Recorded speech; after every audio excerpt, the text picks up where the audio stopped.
Hello everyone, मेरा नाम अभिषेक है और आज हम एक जनाब हैं जिनका नाम है नीलेश नीलकंठ ओक। अ, और इनके बारे में काफ़ी दिनों से कुछ लोगों की रिक्वेस्ट आ रही थी कि इनकी कोई वीडियो मैं देखूं। मैं नहीं जानता ये कौन है। कुछ हेडलाइंस में मैंने देखा कि हेडलाइंस मतलब कुछ टाइटल्स में मैंने देखा कि ये यूएस बेस्ड इंडोलॉजिस्ट है। इंडोलॉजिस्ट उन लोगों को कहा जाता है जो इंडिया के सब्जेक्ट पे सिविलाइजेशन, धर्म, इन चीज़ों पर रिसर्च करते हैं यूनिवर्सिटी में एक प्रॉपर तरीके से। इनको इंडोलॉजिस्ट कहा जाता है। तो एक यूएस बेस्ड इंडोलॉजिस्ट है ये। सिर्फ मैं इतनी मेरी इन्फॉर्मेशन है इनके बारे में। बेसिकली मुझे लगता है कि इंडियन सिविलाइजेशन से रिलेटेड इनकी इन्फॉर्मेशन होगी। मैंने जब इनको सर्च किया तो जो पहली ही मुझे वीडियो मिली वो काफ़ी लंबी एक स्पीच है, एक्चुअली 1.5 घंटे के आसपास की। तो मैं, क्योंकि मुझे कुछ नहीं पता, I am just starting randomly from no prior information. तो जो मुझे पहली वीडियो मिली मैंने उस पर क्लिक किया और मैंने सोचा कि उसको ही रिएक्ट करूँगा। काफ़ी लोग कह रहे थे कि इस पर रिएक्ट करना चाहिए और काफ़ी समय से। तो एक्चुअली जो लोग कह रहे थे, और इसको काफ़ी टाइम हो गया, थोड़ा टाइम लेने के लिए आई अपोलोजाइज़। लेकिन अभी देखते हैं। मुझे लगा कि यार अब करना चाहिए। तो देखते हैं कि क्या, किस स्पेसिफिक सब्जेक्ट पे बात कर रहे हैं, क्या बात कर रहे हैं। अगर मेरे पास उससे रिलेटेड कोई फीडबैक होगा या कुछ थॉट्स होंगे तो मैं वो भी शेयर करूँगा।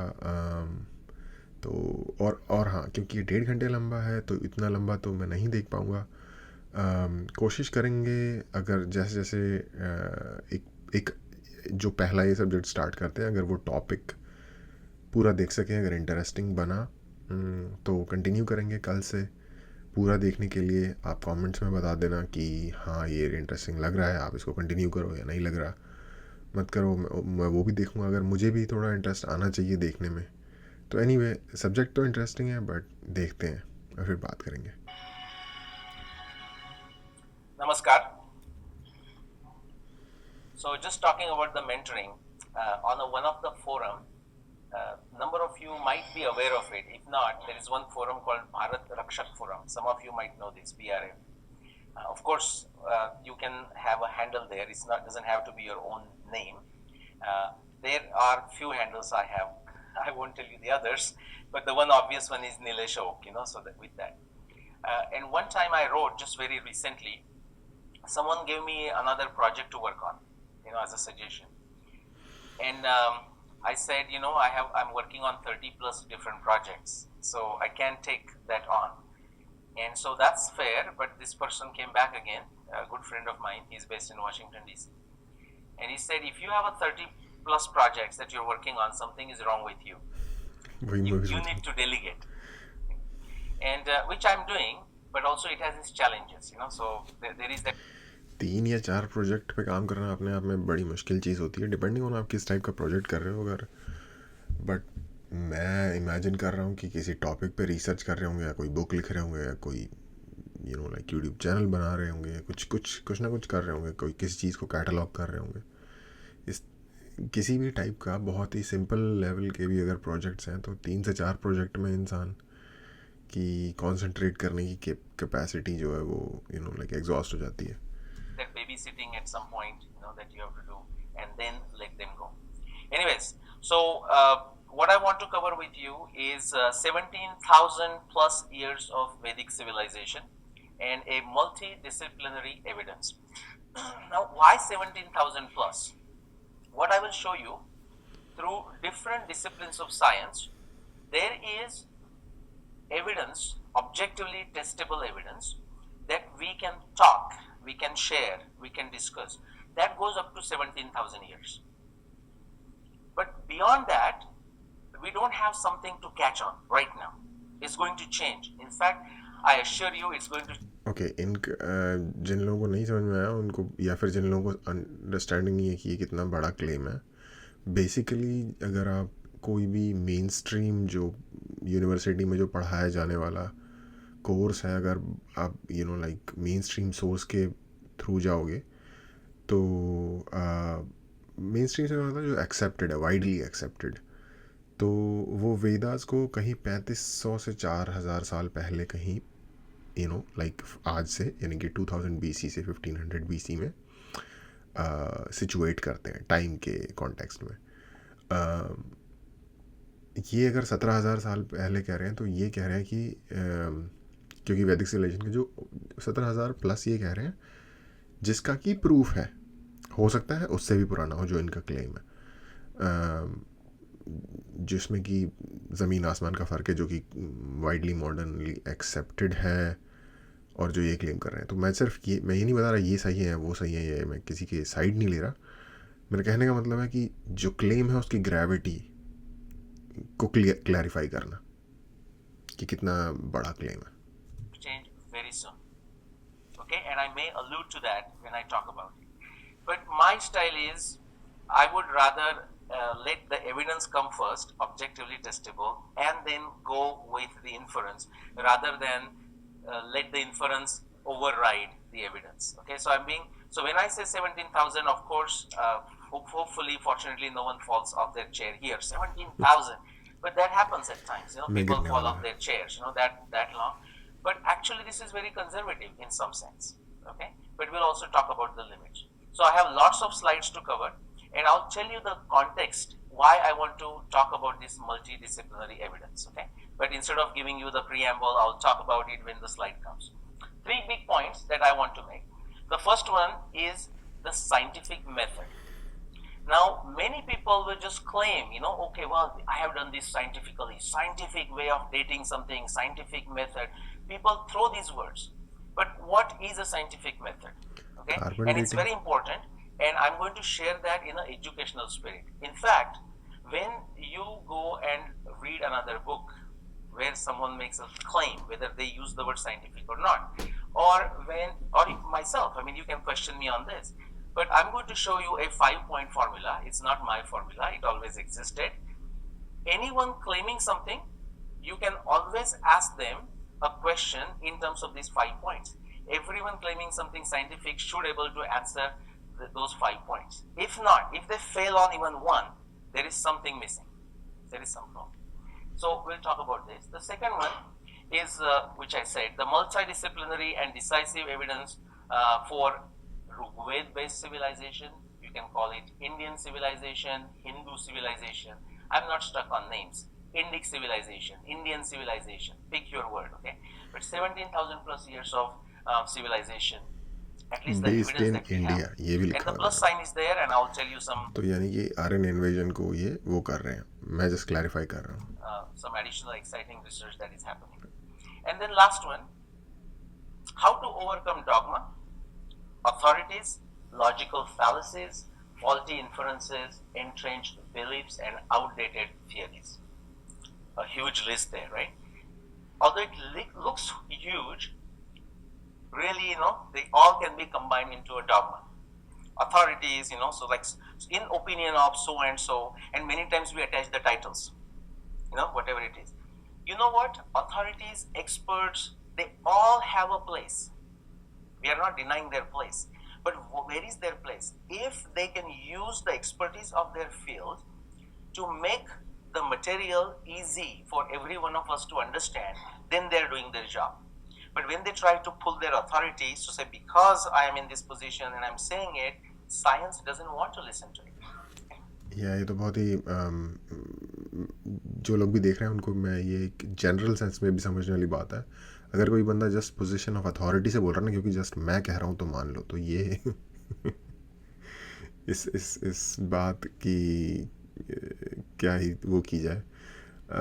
दूसरा इन्होंने एक चीज़ बताई कि कोई अगर कोई साइंटिफिक क्लेम करता है तो इस 5 पॉइंट्स पे बेस्ड आपको क्वेश्चंस करने चाहिए उससे, ताकि आप उसकी वैलिडिटी को चेक कर सको। ये एक्चुअली एक बहुत ही इंपॉर्टेंट बात है जो कि सिर्फ इस सिचुएशन में नहीं, डिफरेंट टाइप की सिचुएशंस में अप्लाई हो सकती हैं। मैं उसका एक एग्जांपल देके बताता हूँ। अगर कोई बंदा कोई भी आपके पास इन्फॉर्मेशन या क्लेम लेके आया है, तो जितनी मेरी अंडरस्टैंडिंग है उसके सोर्स के पीछे के बायसेस, उस बंदे के बायसेस जो इन्फॉर्मेशन लेके आया, ये सब चीज़ें जो देखनी होती है ना। अगर आप में से जो लोग भी यूनिवर्सिटी का 1 साल या 2 साल भी आपने अटेंड अगर किया होगा, तो जब आप प्रोजेक्ट्स बनाते हो या कुछ लिखते हो, कोई पेपर लिखते हो, तो उसका जो लाइक सोर्स साइटेशन, सोर्स को वेरीफाई करना कि डिफ्रेंशिएट करने में एबल होना कि कौन सा वेरीफाई करना कि कौन सा सोर्स बेटर है, डिफ्रेंशिएट करना कि ये सोर्स में क्या बायस हो सकता है, ये सारी चीज़ें ना, ये भी अपने आप में एक पूरी की पूरी इन्वेस्टिगेटिव काइंड ऑफ फील्ड है, जिसमें से कि आपका लाइक एनालिटिकल माइंड काम करता है, कि आप लाइक ख़राब सोर्सेज वाले इंफॉर्मेशन को साइड कर सको, पार्स आउट कर सको, और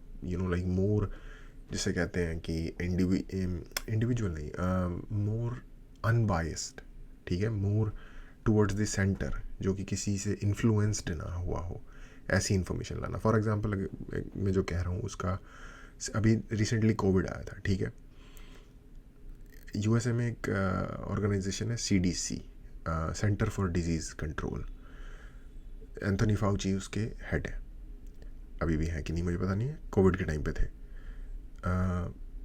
ऐसी इन्फॉर्मेशन बाद में सरफेस हुई कि वो कुछ पहले वो रेकमेंड कर रहे हैं मास्क मत पहनो, फिर कह रहे हैं मास्क पहनो। बाद में ऐसी इन्फॉर्मेशन सरफेस हुई कि एक लैब लीक थ्योरी अपने आप में सामने आई, जो कि मुझे पर्सनली लगता है कि सबसे ज़्यादा सही थी, क्योंकि वो बहुत ही आउट इन द ओपन, वो जिसे क्या कहते हैं, कॉन्स्पिरेसी थ्योरी नहीं थी, लेकिन उसकी संभावना भी लग रही थी। और पता चला कि एक लैब लीक थ्योरी थी, एक रिसर्च हो रही थी एक लैब में, जिसमें कि फाउची और उससे रिलेटेड अमेरिकन दूसरे ग्रुप्स का भी कुछ ना कुछ शामिल थे वो लोग भी। तो तो ये एक ऐसा इंसिडेंट हुआ जिसमें लोगों को समझ में नहीं आया कि भरोसा किस पे किया जाए, इतनी ज़्यादा चीज़ें निकल के सामने आई। तो कई बार ऐसा होता है, ऐसे सोर्सेज भी जो एस्टेब्लिश्ड हैं वो भी कहीं ना कहीं किसी न किसी बायस से निकल आते हैं। WHO टोटली बायस था इनिशियली चाइना की फेवर में। तो और WHO CDC ये दुनिया के प्रोमिनेंट ऑर्गेनाइजेशंस हैं इन चीज़ों की इन्फॉर्मेशन के लिए। बट अगर आप इनको भी देख रहे हो कि यार ये भी थोड़े से ग्रे शेड में अपीयर हो रहे हैं, तो ये चीज़ें ध्यान में रखने वाली होती हैं जब आप किसी सोर्स को उठा रहे होते हो किसी इन्फॉर्मेशन के लिए। So these are the 3 key points. So Purva Paksha. Okay, now the word always existed, but in recent times Rajiv Malhotra, has made it more popular. So yesterday I gave a talk at the Vedic Saraswati conference in Kurukshetra, and next to Purva Paksha I wrote something. I'll tell you the title of my talk there. I said River Saraswati and Mahabharata, and then said Space-Time Odyssey. So that's what I talked about. So in Purva Paksha, I said, what I'm going to talk about, the AIT group, the Indic group, and I also something called Yuga Dogma. I'll talk about this. And then I said, that is a space-time tragedy. Okay? So what is this tragedy? Well, of course, we know about the AIT, Even when we are either convinced based on objective evidence or based on subjective conviction, we still talk so much about AIT that this AIT will not go away. Just last month, I gave a lecture on what falsifies AIT at the Swadesh Indology conference number 3 in IIT Chennai. So AIT stands for Aryan Invasion Theory, okay? And that YouTube talk should come out very soon, and I will encourage all of. Okay, इनके पहले point से ही जो उन्होंने बोला 17+ साल की जो ऋग्वेदिक civilisation है इन इंडिया, जब वो इन इंडिया बोलते हैं ना, तो Aryan invasion theory automatically reject हो जाती है उसी सेंटेंस के अंदर, जो कि मैंने शायद थोड़ा सा इशारा किया था, just to make it clear here. क्योंकि अभी एक्चुअली हो पता क्या रहा है, अभी एक्चुअली ये जो स्ट्रक्चर समझा रहे हैं कि हम कैसे जाएंगे इस लेक्चर में या फिर इस लाइक प्रेजेंटेशन में। तो अभी थोड़ा सा लग रहा होगा केओटिक कि क्या हो रहा है क्या नहीं हो रहा, लेकिन जनरली ऐसा ही होता है। इस तरीके के जो प्रेजेंटेशंस होते हैं इसमें it takes some time to take some shape. You have to establish a structure first. Portal or Swadesh Indology portal to listen to that. So the typical timing is what? 2000 BC, 1500 BC. And since Rahul mentioned it, I'll quickly give you a definition of Aryan invasion theory. You can define Aryan invasion theory in terms of 4 aspects. Okay, where, when, who, and what. Where? Okay, I don't have a diagram, but I'll show you when the sign comes. According to this Aryan invasion theory, people who call themselves Aryan, that is who?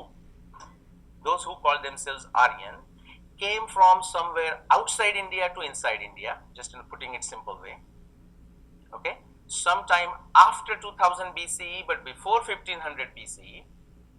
And the fourth claim of this invasion theorist is that they brought with them either Sanskrit language or precursor to Sanskrit language. Proto-Indo. Okay, those are the four Iranian, things. yeah. And what I showed in my plenary address there is that you can show with evidence that all of them are decisively false. But I'll not go into that here. मैं थोड़ा सा और explain कर देता हूँ. जहाँ से वो कह रहे हैं ना कि जो लोग आए थे, जो AIT के अकॉर्डिंग वो लोग आए थे वोल्गा रिवर का जो स्टेप्स का जो एरिया है, जो आज के टाइम पे समवेयर अराउंड नॉर्थ कॉकेसस या उससे थोड़ा सा ऊपर. अगर और डीपली जानना चाहते हो एग्जांपल के तौर पे, तो जो UFC में एक फ़ाइटर है खबीब नुरमागोमेडोव, वो एक जगह से आता है जिसका नाम है दागिस्तान. वो नॉर्दर्न कॉकेसस में पड़ता है. सदर्न कॉकेसस में कंट्रीज़ हैं जैसे अज़रबैजान वगैरह. तो वो नॉर्थ कॉकेस और वोल्गा रिवर आती है नॉर्थ की तरफ से उधर कैस्पियन सी में, उस सारे एरिए में. तो वो जो रशियन स्टेप्स कहते हैं उसको, स्टेप्स हालांकि और भी ईस्ट की तरफ भी आते हैं, बट उस पर्टिकुलर रीजन से कहा जाता है कि आए थे according to AIT. The second dogma, what happened is this. Once the AIT was falsified in the Indian context by many of the Indian researchers, they went into this second bucket. Okay, so what you see here is a small pond, and in the language of Vinoba Bhave, sometimes what happens, we go from one pond to another. Okay, so now here is a bigger pond, but pond nevertheless. So what timeline do you see? I'm just giving you approximate from 800 BC to 6000 BC. And in this timeline, people try to sandwich Mahabharata, of course the Buddha, sometime everything, Mahabharata, Ramayana, Rigveda, everything. Okay, and why is that? नहीं, बुद्धा नहीं हो सकते. बुद्धा तो 5 to 600 BC, वो तो I guess काफ़ी ज़्यादा already understood है. 800 BCE जो है ना, वो ज़्यादा पुराना है, जो कि उनका रीसेंटेस्ट वर्जन है इंडिक का. तो बुद्धा तो एक्चुअली उसके बाद है, उनके रीसेंट जो उसका मोस्ट रीसेंट वर्जन है उसके भी बाद है बुद्धा का जो टाइम है. Well, we won't go into the why, but I'll tell you what drives them. And then there is this favorite thing.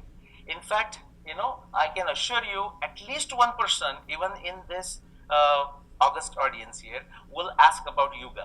You cannot stop yourself from asking that question about the Yuga. Please, but what about this Yuga?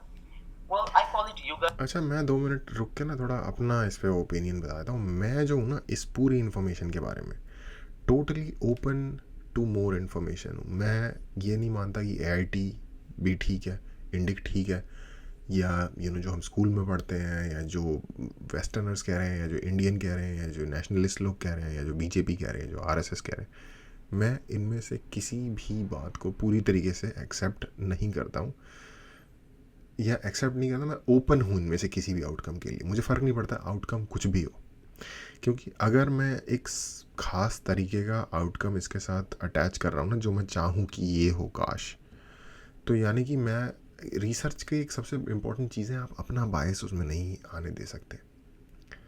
मैं research नहीं कर रहा, लेकिन अगर मैं चाहता हूँ कि काश ये हो, तो मैं ऑटोमेटिकली किसी एक चीज़ की तरफ झुक जाऊँगा. समझ रहे हैं? तो मेरी जो इन्फॉर्मेशन जानने की कैपेसिटी है वो कम हो जाएगी. मैं ये इसलिए शेयर कर रहा हूँ क्योंकि अगर कुछ लोग कंफ्यूज हैं इस मामले में, या कुछ लोग बायस हैं, तो एक्चुअली हिंदुज़म या सनातन धर्म का ना जो सबसे, अगर उसको सिर्फ उसकी सबसे इम्पोर्टेंट कोट उठाई जाए ना, तो उसकी सबसे इम्पोर्टेंट कोट है सत्यमेव जयते. और ये एक ऐसी कोट है कि आप दुनिया के जिस हिस्से से, जिस रिलीजन से, जिस बैकग्राउंड से, जिस एथनिसिटी से आते हो, ये आप पे इस दुनिया पे अप्लाई होगी. क्योंकि ट्रूथ जो है ना, उसको कुछ फ़र्क नहीं पड़ता आपकी फीलिंग से, आपकी बायस से, आपको अच्छा लगता है, आपको बुरा लगता है, आपका नुकसान होगा, आपका फ़ायदा होगा. नहीं, ट्रूथ एक अपनी जगह पे. ट्रूथ एक ऐसी चीज़ है जिसको आप मारोगे तो आपको लग जाएगी. समझ रहे हो? जिसको आप छोड़ोगे तो आप छूट जाओगे. वो एक ऐसी चीज़ है. आपने पूरी दुनिया को बेवकूफ़ बना के झूठ को सच साबित कर दिया, सच का फिर भी कुछ नहीं बिगड़ा. वो एक ऐसी चीज़ है. तो सत्यमेव जयते जो है ना, कुछ कोट्स हैं हिंदुज़म के जो बड़े अल्टीमेट है. Change is the only constant. Yes, absolute truth है ये. सत्यमेव जयते, एंड में सच ही जीतता है. Truth always triumphs. तो ये ऐसे ट्रूथ्स हैं कि कोई भी आइडियोलॉजी पूरी दुनिया पे चाहे छा जाए, पूरी दुनिया के हर लोग मर जाएं, एक्सटिंक्ट हो जाए, फिर भी ये सच रहेगा। एक्चुअली वॉल्टेयर का एक कोट है, वो पढ़ लेते हैं। Please, but what about this yuga? Well, I call it yuga. Cherish those who seek truth, but beware of those who find it. सही बात है। मैं एक्चुअली यही कह रहा था कि I seek truth, it doesn't matter if it's for me और against me, but beware of those who find it, क्योंकि हर बंदा अपने हिसाब से सच जानने की कोशिश करे। वोल्टेयर के कोट्स बहुत अच्छे होते हैं। This Kalpa and Manvantar and many Manvantars. Yes, we have this information in our literature. We are not doubting that, we are not denying it. But do you know what? There are more than 30 specific, independent, contradictory, conflicting definitions of yuga. So anytime someone wants to stand up and says, well, but your chronology does not match for Ramayana and Mahabharata with these million years or whatever 1,000 years of yuga, my question to you is, why did you pick that one specific definition out of 30? क्योंकि वो chronology को नहीं समझ रहे हैं। उनसे कहिए कि वो क्रोनोलॉजी समझें। Okay, so you can't just pick Sorry, one, people, sorry. solve this whole problem of a yuga, and then I we just can discuss couldn't. it. Okay, so there is information, there are multiple theories why there are these different definitions. Okay, I'm not going to go into it. Unless you force me and ask me a question, I'll definitely answer. But that's a yuga dogma. And what's common? So that's millions of years going back. What's common among these three? Now, recognize that I'm very critical of this middle group. And that's our group, guys. These are our folks. These are our folks, okay? I mean, they have right intentions, but there is a challenge, there is a problem. And what is common among these all three? Because many of them, even when they moved from... Okay, एक चीज़ मैं और भी यहाँ कहना चाहूँगा, क्योंकि इन्होंने एक बात एक खास तरीके से कही है। देखो, एज लॉन्ग एज कोई ट्रूथफुली सच ढूंढने की कोशिश कर रहा है ना, और उसके इंटेंशन अच्छे हैं, और उसका सच जानना उसकी मेन लक्ष्य है, उसको ये नहीं पता कि मतलब उसको ये नहीं है कि भाई मैं इस तरीके से इस चीज़ को साबित कर दूंगा, तो वो दो should be our folks, you know. फ़र्क नहीं पड़ता कि वो अमेरिकन होगा, कि स्वीडिश है, कि इंडियन है, कि बांग्लादेशी है, कि पाकिस्तानी है। अगर वो बंदा सच ढूंढ रहा है तो वो हमारा ही फोक होना चाहिए। और अगर कोई बंदा एजेंडा चला रहा है, अगर कोई बंदा लोगों को बेवकूफ़ बना रहा है, फॉल्स इन्फॉर्मेशन फैला रहा है, तो वो चाहे आपके क्लोजेस्ट फैमिली में से भी क्यों ना हो, वो हमारा बंदा नहीं हो सकता। क्योंकि वो देखो, झूठ, बहुत सारे विद्वान लोगों ने कहा है कि जो झूठ होता है ना, वो सबसे बड़ी बुराई होती है, क्योंकि वो सबसे बेसिक बुराई होती है। हर बुराई झूठ के ऊपर ही खड़ी होती है। बड़ी से बड़ी बुराई भी ना, झूठ अगर उसके अंदर से निकाल दोगे तो वो बुराई अपने आप मर जाएगी। इसको समझो कैसे, कोई बंदा है, वो ह्यूमन ट्रैफिकिंग में इन्वॉल्व है, ठीक है, वो झूठ तो बोल रहा होगा ना लोगों से मैं क्या करता हूँ, या वो बता देता होगा हर किसी को मैं ह्यूमन ट्रैफिकिंग करता हूँ। नहीं बता देगा ना, जिस दिन उसने ये बताना शुरू कर दिया, एक हफ्ते के अंदर पुलिस आएगी, पकड़ के अंदर कर देगी, पता चल जाएगा उसके बारे में हर किसी को। तो जो झूठ होता है ना, वो चाहे आपका खुद का फैमिली मेम्बर ही बोल रहा हूँ, ये मैं थोड़ा प्रीची हो रहा हूँ, आई एम सॉरी, मेरे अंदर का प्रीचर बाहर आ गया है, तो यू नो आप समझ रहे होगे मैं क्या कहना चाहता हूँ। Let's move on.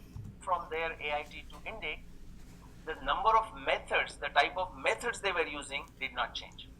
And what are some of the methods? Actually, many times it is a stray evidence. Yes, they use the evidence, but it is a stray evidence, some random evidence, some subjective evidence, some arbitrary evidence. In fact, if you go to Aryan invasion theory, do they use the evidence? Yeah, they start with the evidence. Okay, they start with the similarity of European languages with Sanskrit. Okay, apparent or real, it is there. So yeah, they start from a genuine point, but then they go downhill right away. नहीं, एक genuine similarity है। कुछ languages तो बहुत ज़्यादा close हैं संस्कृत के, जैसे कि लिथुएनियन और लातवियन और सर्बियन, और एक या तो मैं भूल रहा हूँ, एक या दो और लैंग्वेजेस थी जो कि बहुत क्लोज हैं संस्कृत के word like exactly same word same चीज़ों के लिए यूज़ होते हैं. तो या So while this is happening, there is agreements and disagreements. People talk in terms of, oh, I don't agree with you. I have a deep disagreement. Now, what is the problem with this? Agreements, disagreements are very easy thing, guys. Very easy. We can agree. Anything controversial, what does it take? One person has to disagree, and things become controversial. What we need to focus on is the evidence, which is the framework I'm going to show next. There is a nice quote by Voltaire. It's worth remembering. It says, "Cherish those who seek the truth, but beware of those who find it." मैं इनसे आगे ही चल रहा था. Okay, and that goes to the word that Mahatma Gandhi made very famous, satyagraha, insistent on the truth. In fact, that is not the best word. Now, because it's very popular, Mahatma Gandhi made it very popular, so we use it. The best word would be satya shodhan. And why is that? Insistent on the truth, sounds good. But to insist on the truth, we should know what is the truth. Yeah, finding the truth. Okay, in many cases, what happens, whatever I am saying is the truth. Satya shodhan. और कोई कहना मेरा truth या तुम्हारा, तो वो दुनिया की सबसे बड़ी बकवास है. ये इस तरीके की थ्योरीज में मत जाओ. ट्रूथ ऑब्जेक्टिव ही होता है. How does satya comes to you? The truth comes to you. It comes in a spurts. अंश से आ जाता है. And it comes in an iterative fashion. In science, it comes in an iterative fashion. Perspective different होता है, truth same होता है. Think of the whole cosmology story from Ptolemy to Copernicus to Tycho Brahe to Kepler to Galileo to Newton to Lagrange to Einstein. These are in an iterative fashion. It doesn't come to us. And do you think Einstein is the last word? Of course not. If it was, then everything could have been explained. And of course, it's not explained. Quickly, take a minute and read this. Real science. My hypothesis does not conform with reality. Therefore, my hypothesis should be adjusted. Social science. My hypothesis does not... situation को change होना पड़ेगा. My hypothesis does not conform with reality. Therefore, reality should be adjusted. पता था. I could see that coming. चले आगे थोड़ा. It's not my cartoon, by the way. I just pulled it from somewhere. Some of you may think I'm harsh on a social science. Actually, I'm not. In fact, what I'm discussing here is a social science. History. Actually, social science में hard होने की बात नहीं है. जो लोग फुद्दू reasons की वजह से सोशल साइंस को यूज करते हैं ना, उन पे हार्ड होने की जरूरत है. Chronology, okay, Mahabharata, Ramayana, Rigveda, that's all comes under humanities and social science and culture. So what I'm talking is, again, this is a generalization, but what you see here is that's when people try to change the reality, push themselves, not allow themselves to get out of it. मेरा propaganda चल रहा है. All right, this is what I want you to remember. When I'm done, maybe I'll bring this slide back, and anytime you ask the question, I'm going to ask you, out of those 5 points, which particular point you're... Okay, theory, okay, evidence, inference, prediction, या फिर objective testing. Logic of scientific method. ये वो कह रहे थे, I guess, जो 5 point का ये बता रहे थे कि एविडेंस है. थ्योरी एक डिफरेंट चीज़ है. ओके, मैं इस डायग्राम को सिर्फ अभी लाइव समझने की कोशिश कर रहा हूँ. मैंने अभी पहली बार देखा है. तो थ्योरी एक सेपरेट प्लेन पे एग्जिस्ट करती है. उसके बाद लॉजिक ऑफ साइंटिफिक मेथड है. उसमें 3 चीज़ें हैं, एविडेंस, इन्फरेंस और टेस्टिंग. ठीक है. बैकग्राउंड नॉलेज, और इसमें इसके हिंदी नाम भी दिए गए, आगमा, अनुमान, प्रत्यक्ष, प्रमाण. ओके, थ्योरी की इन्होंने नहीं बताया. और बैकग्राउंड नॉलेज. तो बैकग्राउंड नॉलेज के बेस पे थ्योरी बन सकती है, और थ्योरी को फिर एविडेंस ढूंढा जा सकता है, इन्फर किया जा सकता है, टेस्ट किया जा सकता है. आई गेस इस तरीके से. Your question belongs. At the beginning, at the top, we start with a theory. How do we come to a theory? It starts with the problem. Okay? Anytime we are acting, you know what? We may not be aware, but there is a theory in the back of our mind. Okay? With everything. So okay. यहाँ रुकते हैं, क्योंकि अब इन्होंने अभी तक तो इन्होंने वो बताया कि हम क्या नहीं करेंगे. इन्होंने बताया हम इंडिक नहीं करेंगे, हम AIT नहीं करेंगे, हम युग वाला सीन नहीं करेंगे. अब ये बता रहे हैं अपना जो ब्लूप्रिंट है इन्फॉर्मेशन को इन्फर करने का, या इन्फॉर्मेशन को पार्स आउट करने का, या अंडरस्टैंड करने का जो इनका मेथड है. पहले ये वो बता रहे हैं मेरे ख्याल से, और इसके बाद ये आगे बढ़ेंगे कि ऐसा ये एस्टैब्लिश करना शुरू करेंगे कि क्यों ये 17,000 से ज़्यादा पुराना है, जैसा कि मुझे लग रहा है, जिस दिशा में ये टॉक जा रहा है। तो हमने एक टॉपिक कंप्लीट कर लिया है। टू बी ऑनेस्ट मुझे ये बहुत इंटरेस्टिंग लग रहा है अभी तक, क्योंकि मुझे अपना दिमाग भी चलाना पड़ रहा है, मुझे इन्फॉर्मेशन भी जानने को मिल रही है, और कूल कोड्स भी हैं बीच बीच में, और जोक भी था एक। तो यहाँ मैं रुकता हूँ, और आप लोगों में से अगर को ये पसंद आ रहा है, अगर ये अच्छा इंटरेस्टिंग टॉपिक लग रहा है, तो आप भी मुझे शेयर करो, कमेंट्स में बताओ कि हाँ मुझे कंटिन्यू करना चाहिए कि नहीं करना चाहिए। मुझे इंटरेस्टिंग लग रहा है, अगर कुछ लोगों ने भी सपोर्ट किया तो मैं करूँगा कंटिन्यू। तो आज ही रुकते हैं, देखने के लिए थैंक यू।